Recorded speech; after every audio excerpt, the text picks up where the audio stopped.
Dieuwke. I am a musical theater performer from the Netherlands, and I am making a series about all my theater experiences so far.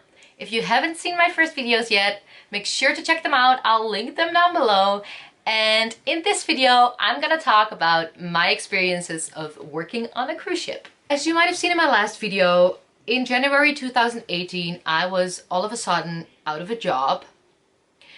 But luckily, I already applied to a few cruise ships a few months before, and I actually was already in the system for Royal Caribbean. So I emailed them saying, look, I am all of a sudden straight away available, so if you have anything for me, please let me know. And in February, they emailed me back with a job offer. So that was great, but at the same time, it was quick as well. If I would take the offer, I was starting in March. So I was like, oh, I just came back. Am I ready to go straight away on the new adventure? Do I want to leave again? Like, of course I wanted a job, but at the same time I was like, oh, I don't know if it's the smartest thing to leave again. Do I want to audition a little bit more in the Netherlands and in Germany? But then again, I thought it's such a good opportunity to work for Royal Caribbean. So I thought, you know what, I'm just gonna take it. And it actually worked out really well because right before I left on the cruise ship, I actually booked a tour for a year after, so February 2019, a tour in the Netherlands, which was great because I knew that I had a job lined up for when I came back after the cruise ship, and I knew I was employed for like 1.5 years, which is amazing in this industry because it's, you know, it's so insecure and you never know what's gonna come next. So that was a great feeling. So I was supposed to start in the first week of March, but since it was all kind of last minute, I had to get my visa, I had to get my medical, I had to get some other paperwork done. So I knew that I was gonna start rehearsals a little bit later. I just had to wait on everything to come, and eventually they booked my flight for the 11th of March. So that was really exciting. I was gonna rehearse in Miami in the rehearsal studios from Royal Caribbean, and yeah, I was really excited to go to the States for the first time, to go to Miami. It sounded like so adventurous and yeah, like a dream basically. So although it was really hard to leave my boyfriend again and leave my family again, I was really excited for this new adventure. So on the 11th of March, I left for Miami and I came to Bay Vista. Royal Caribbean has their rehearsal studio, like a brand new building, really big with lots of studios on a campus, and they have an on-campus housing facility as well. So I got my room there and everything.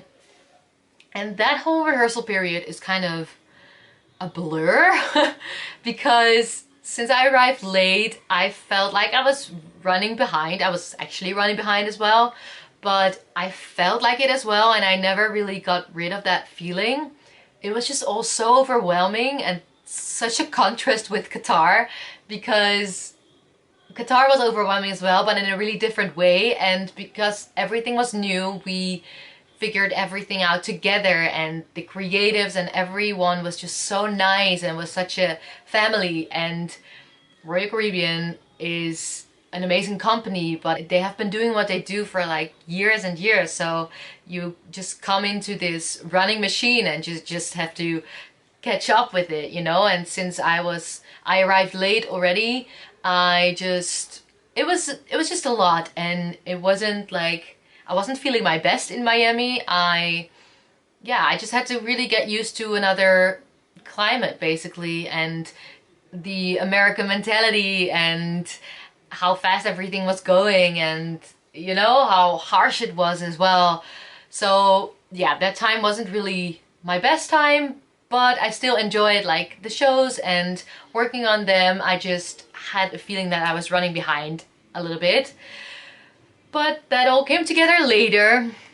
So before I knew it, the office run was there, which is this official thing they have where the people from the office come to watch right before you go on ship, and all the other people that are rehearsing in the studios at that time are invited as well. So it's like this little show of your shows basically, and I did it, survived.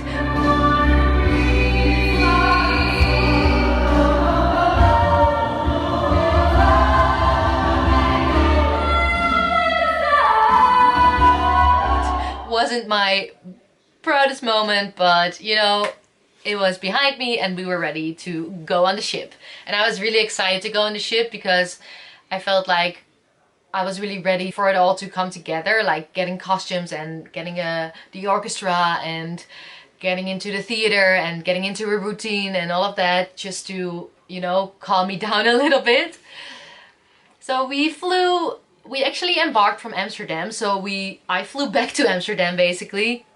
We spent a night in a hotel in Amsterdam, and then the day after we had to get up really early and we embarked on the ship.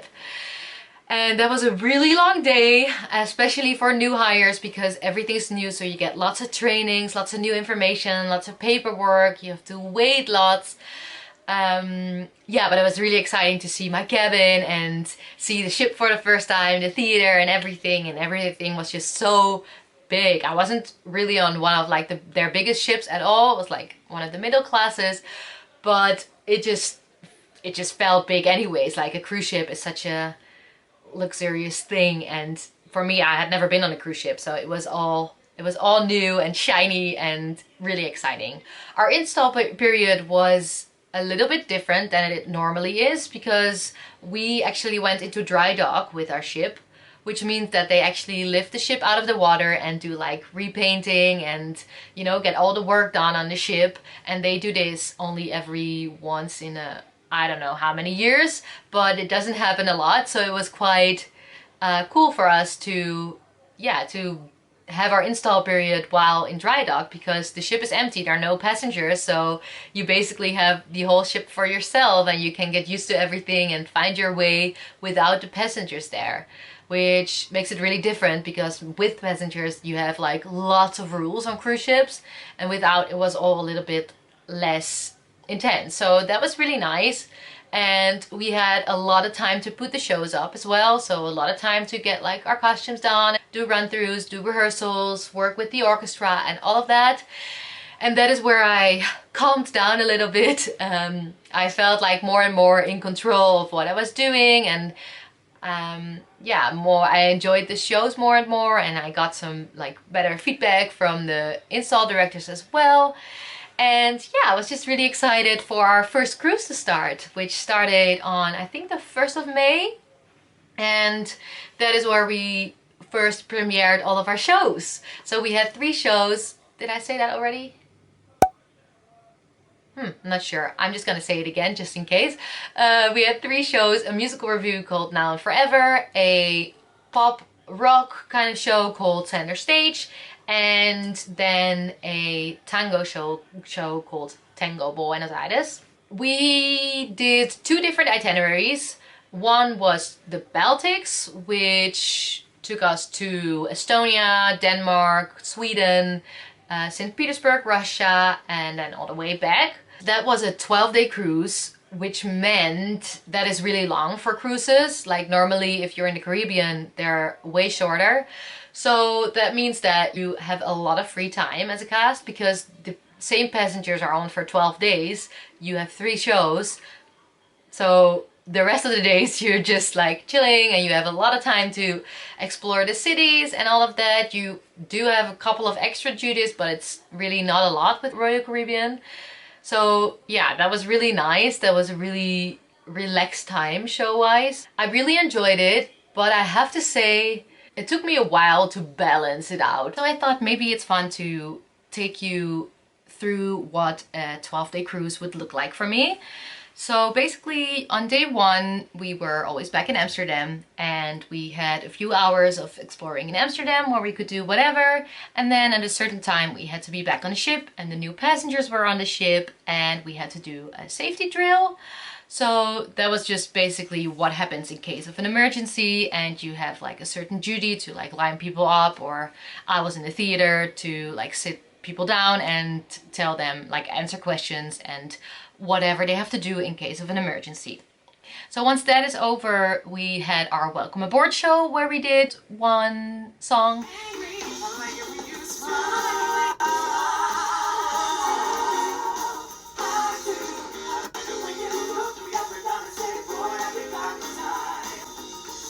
And then we had our captain's toast after that, where we did one song as well. So that was day one, and then normally day two was a C day where we were off, so we could basically just do whatever. I normally like went to the gym, went for food, took naps, read, watched series. I bought like a really big hard drive where I put lots of series on because you don't have internet on the ship, of course. So yeah, I basically just had lots of series on my laptop. I spent time in the crew bar, spent time eating in the restaurants on the ship. They're really expensive, so I try to do that not too often, but it was really tempting because the food was really good. And then day three, we had a show day where we would wake up early to do a run through. That was basically for like all the technical stuff to, you know, walk everything through. Then we were off for a few hours, and then we had to be back in the theater by a certain time, do like a vocal check, and then, you know, do my makeup, get my hair ready, everything. We always had 2 shows every show day. The shows were really nice. I was really enjoying the shows.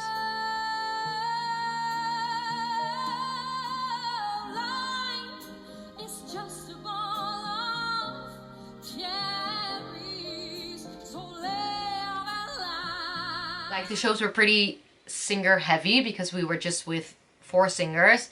Tango Buenos Aires not as much, but especially center stage was a lot of singing. My lonely days are over,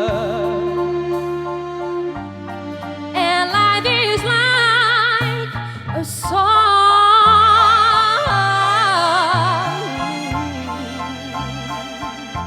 And having to do 2 shows was just such a yeah, great experience, and really a way to learn how to deal with a double show day, basically. We always had after show food after that, which was really nice. They made like a special cart of food for us, and we had dinner really late, like around like 10:30 in the theater, and we had like all nice stuff. We tried to eat healthy, but it was really hard because it was like fries and pizza, and I never really ate before a show because I just don't like to eat before a show.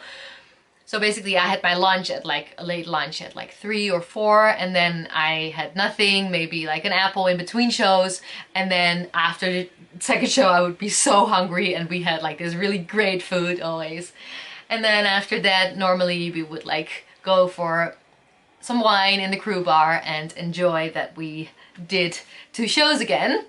And then basically we had another C day where we were off, and then we had another show day, another couple of C days. We had one night where we had to do the jazz set. So we did a sound check in the afternoon, and then the jazz set in the night, which was really chill, like more in a lounge kind of setting where we just had to perform those songs and talk a little bit, make jokes, and yeah, it was really nice.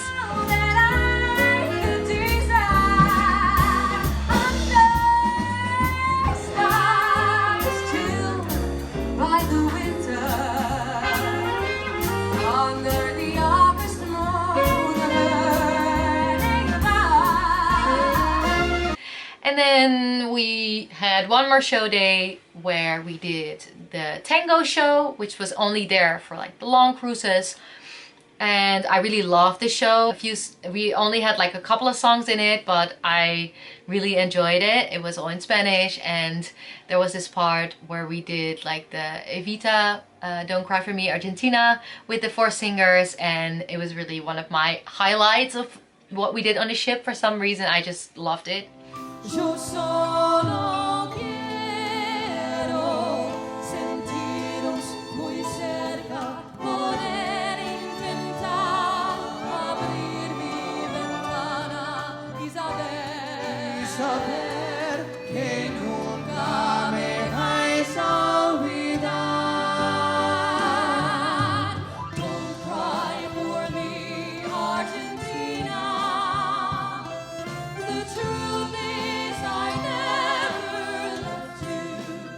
and then there was lots of C days again, and trying to fill your time with going to the gym and watching series again, taking naps, and, you know, exploring cities whenever we had the time. Basically a really chill life. And then we had the farewell show where we only had to like wave with flags a little bit, and that was it. And the passengers would leave and it would start all over again, all over again, all over again, and trying not to go crazy. I mean, it's really double, because if you look at it from one point of view, it's an amazing life. Like, everything is provided for you. You have food. You wake up in a different port every day. So that is really nice. But at the same time, it also gets a little like claustrophobic in some sort of way, because you're just stuck on that ship. And when you're on land, yes, you're on land, but you're not really free, because you're only there for a couple of hours and you have to be back by a certain time. Otherwise you'll miss the ship. So you're always on this clock. Yeah, it feels also a little bit, not imprisonated, I would say, but a little bit, if you know what I mean. So you kind of have to find a balance in that. Luckily I had my own cabin as a singer. That is really nice, because the others were like the dancers, and a lot of other people are all sharing cabins, and that means that you don't have a lot of privacy as well. So that's another thing that comes with it. Normally the featured singers have cabins with a window, but we were in the wrong cabin, so we didn't have daylight in our cabins. So that is kind of something you really have to get used to, like waking up and not knowing what the weather is like, and yeah, not knowing what time it is by how light it is out, you know. That is a really weird thing you really have to get used to, as well as like the air and stuff, because you cannot just open a window. So yeah, all things to get used to. But when I think back on it now, I'm like, oh, I want to do it again. Like, it was a great life. In the summer, my boyfriend came to visit, which was really nice. My sister came to visit, my parents came to visit, and yeah, it's just great to have some people over on the ship, because again, it is such a hard thing to explain to people what it's like, and because you don't have Wi-Fi all the time, and the Wi-Fi, you can buy Wi-Fi, but it's really expensive, so you're really cut off from your family and your friends and everything. So it was really nice getting to spend some time with my family on board and showing them everything. And, you know, really nice to spend some time with my boyfriend, because he came to drive to Amsterdam a lot, which was really sweet and really nice. But it was still a really hard time for us, because obviously, like, I was cut off from the normal world for a lot of the time. So you know how you normally, when you're away from your partner, you know, you call at night, or you know, you write before you go to sleep, and I didn't get to do that, and that is, you know, that is really hard. But we survived, and luckily we got to see each other every now and then in Amsterdam. And yeah, it was just really nice to have him on the ship and show everything. That was actually right before we crossed over, because we were doing our last part of the contract in the Caribbean. So that was really nice, and those are my favorite memories of the ship, just because it was sunny. The cruises were a little bit shorter, but I really found a balance in how I wanted to live on a cruise ship. And we actually worked a little bit more, because the cruises were shorter. The cruises were only like 5 days. We got rid of the Tango Buenos Aires show, so we only had 2 shows left. But then there was another set, Summer Breeze, and I think we sometimes still did our jazz set. So like, basically we were almost working every day. We had like 1 day off a week, which I actually enjoyed, to get like into that routine of having shows every day, because you just have more to do. And yeah, I was kind of sick of filling all those free hours with, I don't know, whatever stuff I could think of. So it was really nice having like a new environment, like getting really tanned, and always going to these really nice places with turquoise water, and swimming with stingrays and all of those fun things, and having to work a lot. But yeah, I really enjoyed being on stage, so I didn't mind that at all.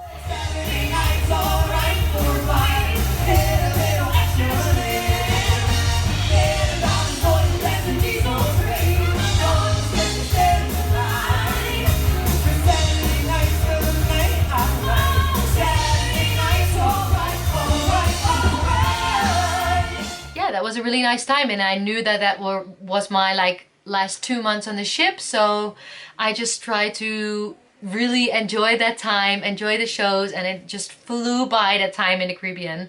And yeah, that was basically what ship life was like for me. And after that, I was really excited to fly back home and enjoy some time with my family, with my boyfriend and all of it. And I knew that I had another job lined up, so it was just a great experience. I'm really happy I did it at that time, because right now I think I don't want to leave again for that long. That's what I'm saying now. I mean, you never know what opportunities come your way, but I think it was the perfect time to do it at that point, and I'm really happy I did it, and I have some really great memories.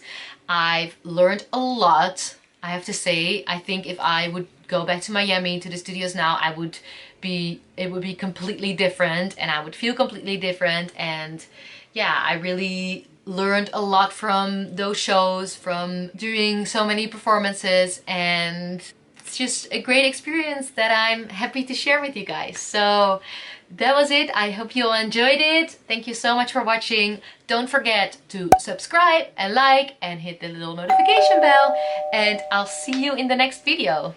Bye!